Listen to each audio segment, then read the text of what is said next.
നമസ്കാരം. നമുക്ക് വിജയകരമായി ജീവിച്ച് മുന്നോട്ട് പോകണമെങ്കിൽ 4 തരം ബുദ്ധിശക്തികൾ ആവശ്യമാണ്.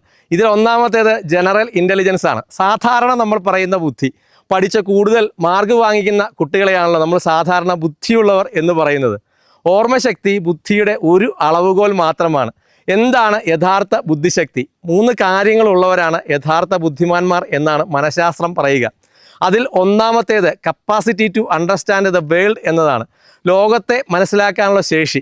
രണ്ടാമത്തേത് തിങ്ക് റാഷണലി എന്നതാണ്, യുക്തിപരമായി ചിന്തിക്കാനുള്ള കഴിവ്. മൂന്നാമത്തേത് use resources effectively when facing with challenges എന്നതാണ്, ഒരു പ്രശ്നം നമ്മുടെ മുന്നിൽ വന്നാൽ നമ്മുടെ മുൻപിലുള്ള സാധ്യതകൾ ഉപയോഗിച്ച് അതിനെ നേരിടാനുള്ള ശേഷിയുണ്ടോ എന്നതാണ് ഇത് പരിശോധിക്കുന്നത്. രണ്ടാമത്തേത് ഇമോഷണൽ ഇൻ്റലിജൻസ് ആണ്, വൈകാരിക ബുദ്ധി എന്ന് മലയാളത്തിൽ പറയാം. നമ്മളുടെയും മറ്റുള്ളവരുടെയും വികാരങ്ങളെ തിരിച്ചറിയാനും മനസ്സിലാക്കാനും ഫലപ്രദമായി കൈകാര്യം ചെയ്യാനുമുള്ള കഴിവിനെയാണ് വൈകാരിക ബുദ്ധി എന്ന് പറയുന്നത്. ഇതിൽ വരുന്ന ഒന്നാണ് സെൽഫ് അവെയർനെസ്, നമ്മുടെ വികാരങ്ങളെ തിരിച്ചറിയാനും പോരായ്മകളെ അംഗീകരിക്കാനുമുള്ള ഒരു ശേഷി. വൈകാരിക ബുദ്ധിയുള്ളവർക്ക് വേണ്ട മറ്റൊന്നാണ് സെൽഫ് റെഗുലേഷൻ എന്നത്, വ്യത്യസ്ത സാഹചര്യങ്ങളിൽ നമ്മുടെ സ്വഭാവത്തെ നിയന്ത്രിച്ച് ഉപയോഗിക്കാനുള്ള ശേഷിയാണിത്. വൈകാരിക ബുദ്ധിയുള്ള ആളുകളുടെ അടുത്ത ലക്ഷണം എമ്പതി അഥവാ തന്മയി ഭാവമാണ്. മറ്റുള്ളവരുടെ ഭാഗത്ത് നമ്മളായിരുന്നെങ്കിൽ എന്ന് സങ്കല്പിച്ച് പ്രവർത്തിക്കാനും പെരുമാറാനുമുള്ള ശേഷിയാണ് ഈ എമ്പതി കൊണ്ട് ഉദ്ദേശിക്കുന്നത്. ഡിസിഷൻ മേക്കിംഗ് അഥവാ തീരുമാനശേഷിയാണ് വൈകാരിക ബുദ്ധിയുള്ളവരുടെ മറ്റൊരു ലക്ഷണം. മറ്റുള്ളവരെ കൂടി മനസ്സിലാക്കി തീരുമാനങ്ങൾ എടുക്കാനുള്ള ശേഷിയാണ് ഇതിനു വേണ്ടത്. അടുത്തത് സോഷ്യൽ സ്കിൽസ് അഥവാ സാമൂഹിക നൈപുണ്യങ്ങളാണ്.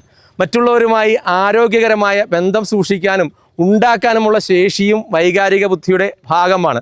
അടുത്തത് സോഷ്യൽ ഇൻ്റലിജൻസ് അഥവാ SQ ആണ്, സാമൂഹിക സാഹചര്യങ്ങൾ മനസ്സിലാക്കി പെരുമാറാനുള്ള ശേഷിയാണിത്.